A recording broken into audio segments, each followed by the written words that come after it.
She needs to go a little closer. That's what I kind of thought. More in this way. Get closer to Eric. It's a scheme. I can make so many jokes with that. I'll do it. I'll just sit there and say what the whole time. No. That'd be great. That's her gimmick. No, God. And when you're done, may I have it, He made please? wrestling cool again. That's why he got away with everything. I'll just drink it. Well, so did Hogan. Yeah, and he gets away with a lot of shit too. I need a refill. You do? Yeah. All right. Give me my bartender. You know what you do is you put some Mio in this. It tastes great. You need some? Okay. It's so good and addicting. What is it called? Mio.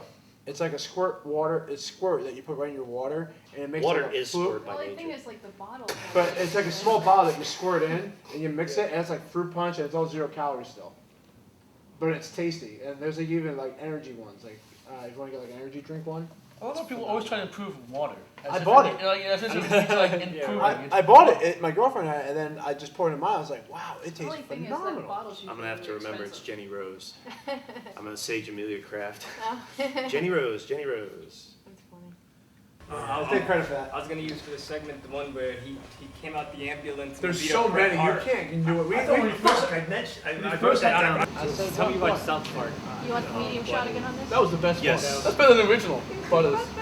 That's it. But I said what? In the butt. You want to do it in my butt? In my butt. You do it in my butt. In my butt. All right, we ready? Yep. Oh, this is hilarious. Oh, and you need to join Eric in a bit of the users. And then we'll say, Wrestling Roundtable. Pop, pop, pop. Welcome back to the Wrestling Roundtable. Join us on all our social networking sites. We're on YouTube. We've got 2 Facebook pages, Twitter. We're also on iTunes, Blog Talk Radio, and Go Fight Live. Get all the links at WrestlingRoundtable.com. Now, we were just talking about Stone Cold Steve Austin, and of course, one of the big moments for Steve Austin, which we didn't mention on purpose because we're going to talk about promos here, is Austin 316 said, "I just whipped your ass." And that was King of the Ring 96. And he was also someone that captivated people every week with his promos. However, we're going to start off with some of the worst. People who did not. It was just horrible. It was embarrassing. It was blah, blah, blah. But before we get to some examples, some questions about promos, because I think people have been really wanting us to talk about promos for a long time. Being that we did cover character versus in-ring skill, because that plays a big part of it at the end of our last season, it seems like a lot of non-wrestling goes actually into the package of wrestling. When we talked about Austin Moments, it was a lot of ha-ha funny stuff, not matches. So when it comes to promos, the idea, of course, is promoting an event, sell tickets, get people to buy it, blah, blah, blah. But it seems like in the past 10 years, or more, I should say, wrestling has gone away from it. And I don't mean just WWE, TNA, even ROH, everyone across the board seems to be scripting their promos out. And we know that's a very big difference from the way it used to be back in the day when people would come in and say, "I'm coming to your town," and they would only have bullet points in their head. And getting from point A to point B wasn't written by some ex-Hollywood writer, fat slob comic book nerd. So when it comes to these sort of promos, I think the difference is very obvious on who's capable of what. But which is right and wrong? Is there such a thing? Is it right to have Hollywood writers write out everything, or should people just wing it and have the freedom to do that? I look at the attitude. Russo was a big part of that, and there are some writers out there who live and breathe wrestling that I think can really give the right promo or give the right message across of what they're trying to do. Like I say, Russo was a perfect example of that, where you've seen some backstage stuff where he's trying to describe with the wrestler what to do or what to say, and usually it comes off pretty well. Penis jokes are his specialty, too. Yeah, that too. If you need a script, that's where I think a manager comes into play, where if that person just cannot cut a promo, Bret Hart always said that I'm not the greatest promo person in the world, but yet there are some times that you can really pull it off. It really depends on what situation you're being put in, and if you yourself believe in that situation or believe in that promotion of either yourself or the event or the match that you're having. And I think it struggles for some people. Scripted sucks because you get no personality. You don't get that like raw energy. The guy's off the cuff, man. You get some stuff you wouldn't have thought of before. Like again, like I was telling you back earlier, like the Four Horsemen. That was really just something on air should just happen to say, and it turned into be something humongous. Off the cuff. Exactly. Right. Well, and also 316. I don't think that was scripted. I don't think it's a coincidence every once in a while when they get an old-timer, such as Piper, Michael Hayes, those sort of guys to cut promos, and everyone's like, "Oh, wow, that was great." I think it's pretty obvious. One of the best examples to me was when they put Piper with Sean O'Hare. And Sean O'Hare was going through every line that he was told to say. Piper is improvising. He's ad-libbing in between. That's right, blah, blah, blah. And O'Hare, not reacting to that at all. Straight by the words. Right. In order to get your character across, you have to put some of your feelings into it. And if you're reading something off a script, you're trying your best to remember what to say and to make sure that it comes out. But if the fans aren't reacting to it, you don't know how to react or what to say. You kind of get lost in what you're saying. Now, it's easy, especially for people on the internet, it's easy to hate on the Hollywood writers. Right. That doesn't tell the whole story, though, because what if there are some guys who do need that help? Not everyone can be CM Punk and talk for 5 hours. So aren't there some guys who could use that? Definitely. I mean, I think Brock Lesnar is the perfect man that we talked about in our last show. When he first came in, he needed Paul Heyman to be his talking point because I don't think he would have gotten over if Brock Lesnar said, yeah, I'm here, I'm a badass, I'm going to beat people up. I don't think that would have worked. I think You have to say anything, though. I mean, I think like a perfect example of like Cody Rhodes from where he's grown to where he's at now. I think he needed the help. I'm sure like they get these acting classes, I'm sure. And some people can really overdo it, like kind of like what Cody Rhodes now. He did that dark voice, kind of like the acting voice that you would really see. So I'm looking at that as an example where you can be coached right. And as long as you listen well and you understand, you could definitely pull it off. But some people just don't listen, or they think that they have to do it their way, or... I think they should just play to people's strengths. Right. Bobby Eaton never said a word. He did have a mouthpiece with Jim Cornette, but he didn't say a word and probably shouldn't have based on some of his skills. Like, there are some people in wrestling who have been in wrestling for over a decade and still can't cut a decent promo. Right. So maybe you shouldn't be at this point. If Right. you haven't gotten it at this point, I don't think you will. Some guys who could talk had managers, like Perfect had a manager, Flair had a manager. I didn't say Rude had a manager, but I'm just saying promos in general. But you know what I mean, like mouthpiece. Some guys just don't need them. That's what we mentioned managers before. That's the perception that a mouthpiece. But Bobby Heenan, half the guys he had, one of them was Haku and Barbarian, Right. but then the other half was Rick Rude and Kurt Hennig, who don't need a mouthpiece. manager. So do you think it should be managers are always mouthpieces, or is it just depending on if they complement the actor? If it complements it, like Bobby Heenan always wanted to put himself with the right people who were perfect, basically, like Rick Rude, but he would also be with other people that, if they talked, they would lose their character, like Haku or Barbarian, and you let Heenan kind of do the work for you. The same thing with Jimmy Hart. Did the same thing, but again, it really all depends on if it fits, if it matches, if it works out right. Right, you and know? this perception... And managers are not always speaking for that person either. And this perception, which I have said on the show before, I believe The Rock really implemented, because catchphrases were such a big thing in the Attitude Era, suck it, smell what The Rock is cooking, can whoop ass, whatever. Everyone seems to think now that you have to cut a promo to get over, Right. and I think there's been so many examples of the opposite. When Kane first started up, never said a word. He may have had a mouthpiece with Paul Bear, but the Hardys didn't, and nobody likes Jeff Hardy for his mic skills. No. And just WCW in '98 alone, Goldberg got over without saying a word. Sting was his most over when he wasn't even speaking. Right. So I think there's a lot more to it than simplistic ideas like you need a catchphrase and all that other stuff. But some of them just plain didn't work. And who were some of the worst promos? Sid, as much as like he gets a lot of... I really disagree with that, but go Well, ahead. I think Sid sometimes would not even know when he was live on camera, or he would say things. Taped Sid was much better than live Sid. Yes. So I think that there were times that he just did not understand what he was saying. He would just kind of blurb it out. Again, that's not having that filter of what you're going to say before you say it. And this sometimes I think he needed it to get the point across. But there was some. I would say he's one that sticks out because there's not that many people, honestly, that cut bad promos all the time. Honestly, there really is not that many, at least in my eyes. John Morrison. I could not get into He him. spoke? Outside of He YouTube? did flips. He did when flips he and did, floppies. when he did, it just sucked so bad, and you could see how much talent that this guy had, and everybody's praising, oh, he could be the next Shawn Michaels, but he just couldn't get over with the fans, and that's because his character just really couldn't come out. Ultimate Warrior. Oh, come on. The most incoherent son of a bitch WWE ever had. I mean, come on. That's why he lost Battle of the Wills. Okay. No, but seriously, his promos, I mean, going on, they're entertaining, but in a bad way. Well, that would be reverse good. And I'm talking genuinely bad. Now, granted, a lot of people enjoyed it. I did not.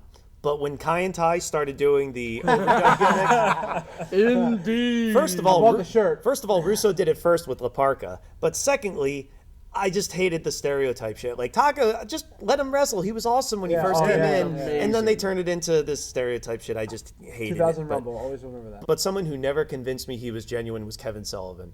every time he would come in, I'm satanic, and I'm gonna destroy you because of a Buddha Dean. King Iake as his father wasn't much better. My son! It was just over the top. But Sullivan is just this little pug. He's just this little blonde, balding guy from Boston, and I worship Satan, and I'm gonna destroy Hulk Hogan. I never got that. But Eddie Edwards, as much as I love him in the ring, on the mic, he just bores me to death. But that's who were some of the worst promos. There's got to be some examples of what were some of the worst promos of all time. Well, I think the most famous one is going to be the Shockmaster. It technically is a promo because even though he went through the wall, the things he said after that were just not. Well, he didn't say it. Ole Anderson said it. Give Sid credit. He did try to salvage. Right. Vicious. Yeah. It was Ruled just the world. that was one of the worst things in wrestling history, and it's always going to be shown everywhere. Scott Steiner. What? Yes. What? Scott Steiner. Which one? Scott Steiner in TNA. When? Scott Steiner in What'd he TNA, do? he was promoting him versus Kurt Angle and Samoa Joe, and he was trying to use mathematics to justify his regime winning. yes. Okay. Since he's that's the one. 66 and 2/3% of a man, that 25% of Samoa Joe is Credit, because I did the calculations. He was actually correct. but he gave himself a 140% chance of winning. But the thing is, if you could go that's Scott Steiner, Steiner. you gotta give the shoot promo he did on man. Nitro, saying how much better WF was than Ben. That was more unprofessional. Well, here's the thing, that the and one I I- agree with 0.25 of what you said. The one I think is the worst promo of all time is Jake the Snake drunk on Heroes of Wrestling. That is one of the funniest moments in wrestling history. That can't be the worst. 21, I got 22. Well, Horrible. But fine, if you want a better one, then I got Hulk Hogan and Vince McMahon leading up to the match at WrestleMania, horrible. where Hogan just could not say his lines. Vince McMahon trying to sell it with his face was just not doing Shut it. up! This is horrible all around. I don't know if those are necessarily fair because, firstly, we never saw that one until YouTube. Then again, we never saw the Ken Patera one either, where Okerwin couldn't even contain himself because that was pretty bad. I think it was worse, and I'll give you one for Warrior. How about that? I'll make that concession. When he debuted in WCW on Nitro against Hogan and Bischoff, talk about losing an audience. 15 minutes. It went way too long, and it was really kind of pointless. Like, okay, we know you've beaten Hogan before, so what? You're going to shut him up now again? Yippee skippy. But people were really excited about Warrior showing up. They won that quarter, or maybe even that night. That was a big rating success That was for them. a change of channel moment. Yes, it was. And then it went, died a bad death. This goes back to where writers sometimes are needed for certain situations, or a filter at least. You could just, disagree. you just could give him a filter. signal. Is You a should give a filter signal. there? End it now. Because filter. I have an Wrap it up. example of writing that was bad too, because that was going to be Okay. my next one. All When right. Brock Lesnar was setting up his match with Goldberg on SmackDown, this is after No Way Out. Lesnar got cost the title by Goldberg, and he wanted his revenge, and he cut that promo where he was on his knees. Give me Goldberg! That was horrible. Oh, I never wanted to hear Brock Lesnar talk less. But one more, because this goes into, speaking of Vince Russo, the shoot territory, which I always fucking hate. Any of these work shoots, like Nash on Thunder in 2000, I'm going over because I said so. I ain't doing the job. Shut the fuck up. But one of the worst ones that I just watched recently, too, was when Tony Schiavone showed up that one time in TNA. Because this happened many times in TNA. But listen, this happened many times in TNA back then. Russo was writing, too. This was in their Nashville days, Wednesday pay-per-views. This happened so often, whether it was J.J. Dillon debuting, Vince Russo in Sex, or whatever the fuck. But here's a perfect example. When Tenay gets in there and starts refuting what Tony Schiavone says, well, I'm mentioning all this inside stuff. Nobody knows what I'm talking about. And I paid my dues and on the road and you left the company this way. No one in Nashville knew what the fuck he was talking about. I don't even know what he's talking about, and I'm watching it years later. I just hate that sort of shit, so I'm glad that's mostly a thing of the past, unless CM Punk's doing it. But moving on, we're going to talk about some of the best promos in wrestling.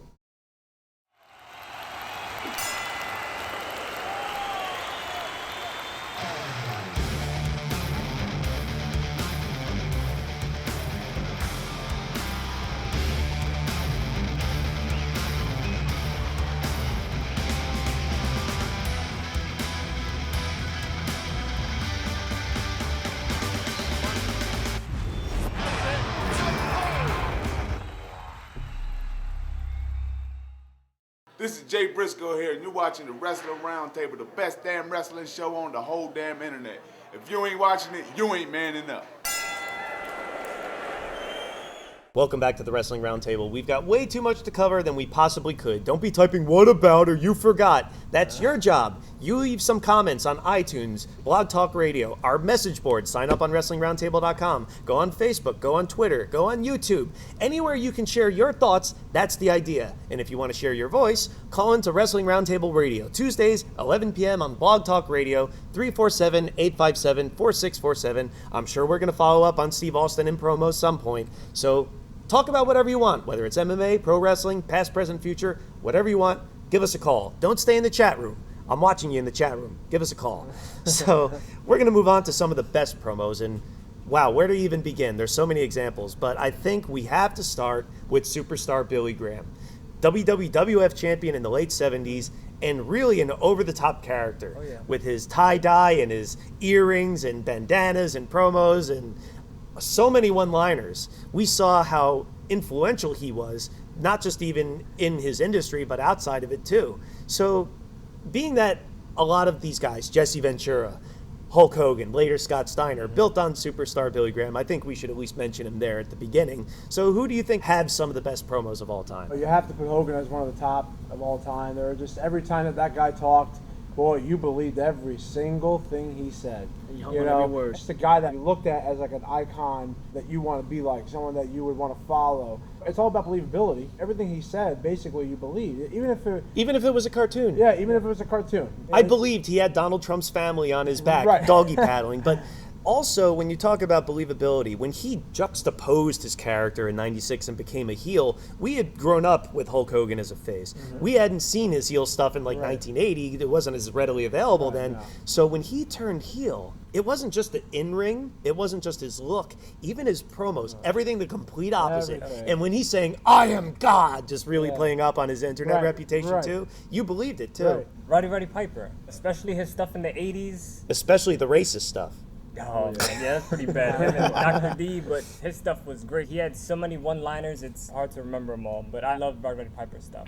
What we saw, even when he came into WCW, even now when he shows up once in a while on Raw, genuine feeling. Everything he says, you feel like he really believes it.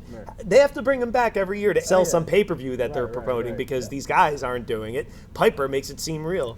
Well, in terms of believability, I gotta go with Mick Foley. He always put all his stuff into the promo to really make you feel like, wow, this guy's really in pain. This guy really hates this other guy. This guy really wants to hurt people. So in terms of believability, Mick Foley always gave great promos. But my favorite, though, I know you guys did not see this coming. I threw a curveball at you guys. Is DDP. Just like the Diamond Cutter, didn't see it coming. Never saw it coming.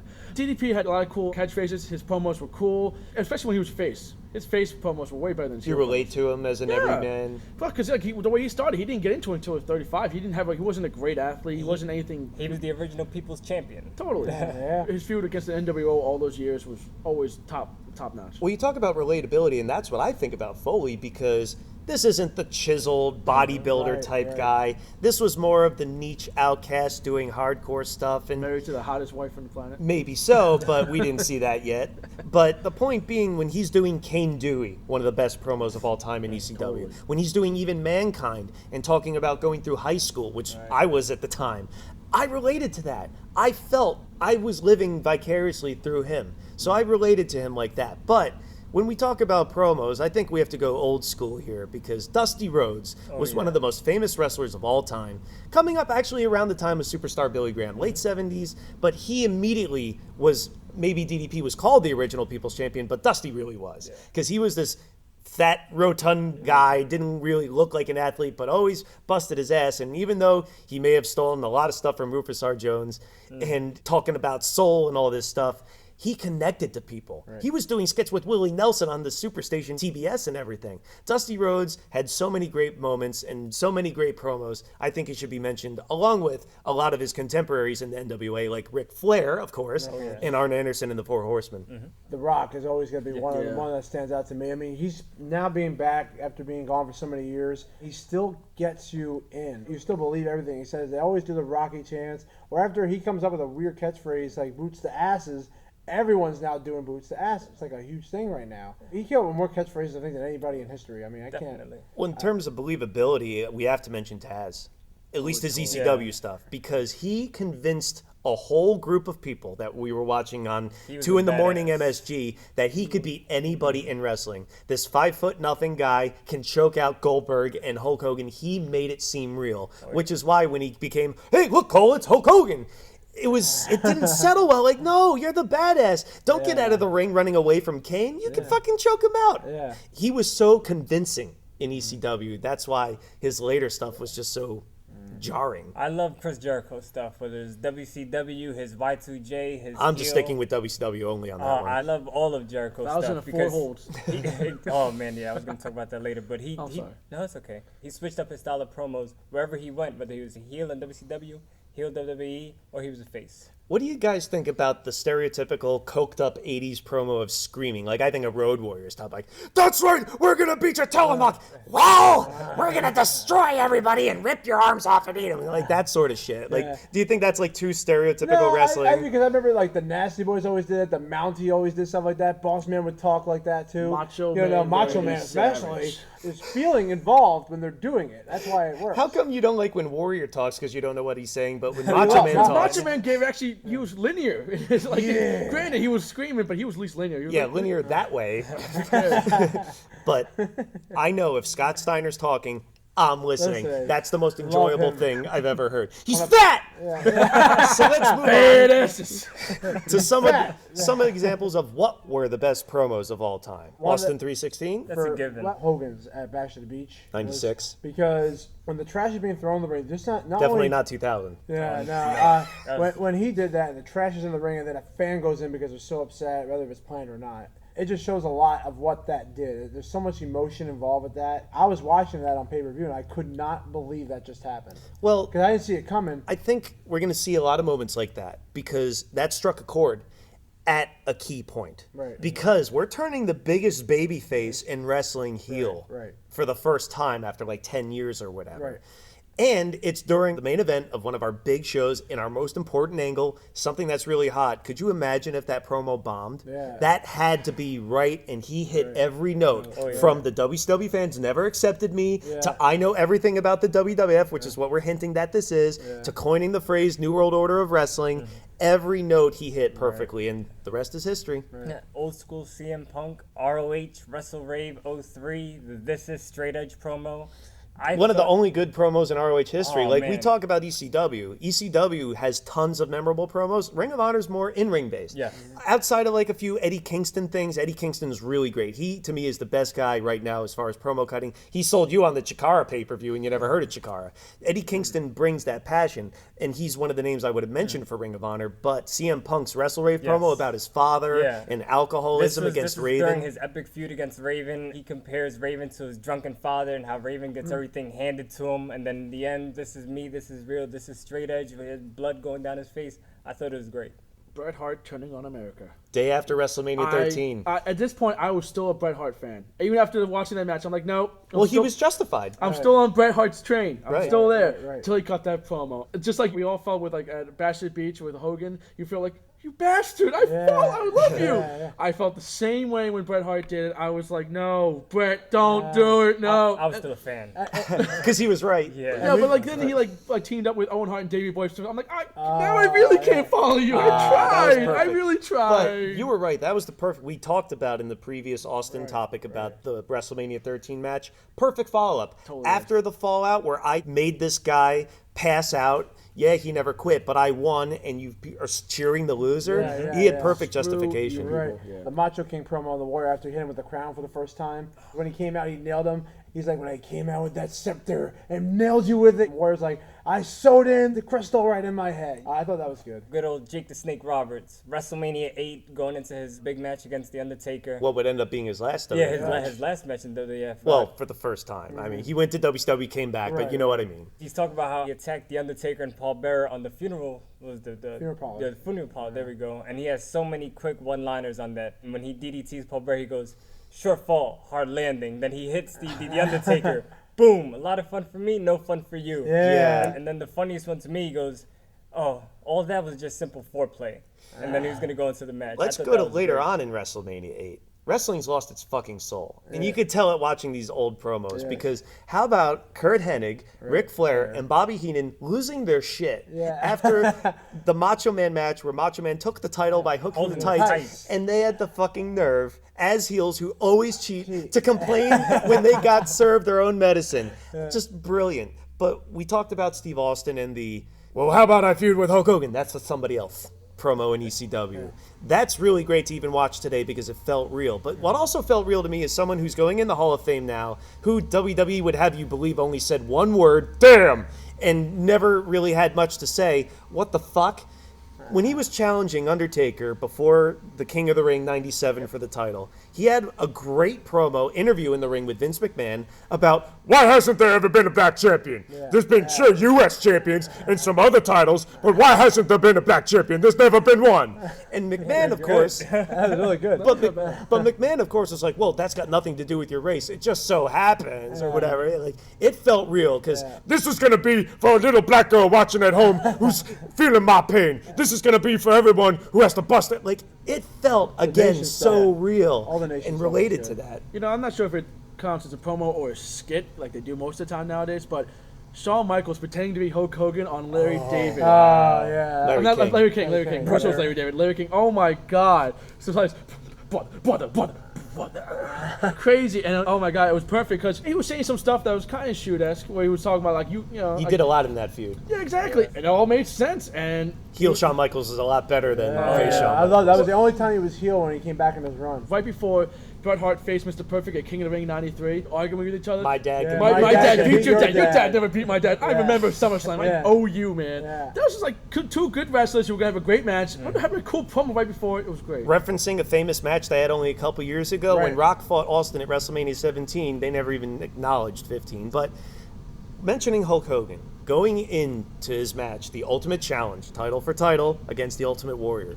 This is why I disagreed with you about the Warrior, because those two back-to-back, being interviewed by Sean Mooney and Orkland, those two put so much into their title match, they made it seem like it was almost biblical. Oh, yeah. Like something more at stake than just a wrestling title. They made it seem like it was two Right. gods Yes. about to fight Yes. and about what their fans are going to do in reaction to the other fans, and even Hogan playing politics and planting the seeds about it's not whether you win or lose, which you would. But they made it so important. Maybe that's a big part of why that match is so memorable too. And this last one is maybe cheating a bit because I think it just makes the point about not saying a word or not having to have catchphrases. Right. It's kind of called, I think, the non-promo. But back in 2005, during the shitty Eddie Guerrero, Rey Mysterio feud over Dominic, that was just lame, but the matches were good. Eddie Guerrero got in the ring once on SmackDown with the Mysterio mask. And you may remember this. He made it look like he was going to talk, kept looking at the mask, looking at the crowd, and ended up not saying a word and putting down the mic and the mask. And that told the whole story of the feud. That sold a match. Right. And he never said a word. So maybe words aren't completely important. Tell it to Chris Jericho. Well, he did something similar to that, but words, I think, do mean something. I think words should have meaning, and hopefully you've liked our words, because joining us next week, there's going to be some more. We're going to go one-on-one with Jenny Rose. So for the panel of Jenny Rose, Will Vafidez, Will Brooks, and Orlando O'Neill, I'm Eric Santamaria. Join us next week for our special edition one-on-one.